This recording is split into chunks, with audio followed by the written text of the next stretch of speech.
Mila Mahmuda, sindir konten Ria Ricis dan Teuku Ryan.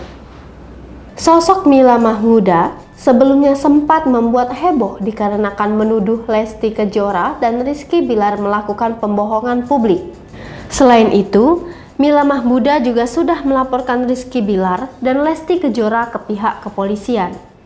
Kali ini, Mila Mahmuda kembali melakukan sindiran keras namun pada Ria Ricis dan Teuku Ryan.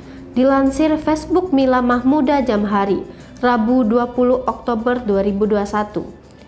Sindiran keras Mila Mahmuda pada Ria Ricis dan Teuku Ryan dilontarkan saat ditanyai publik.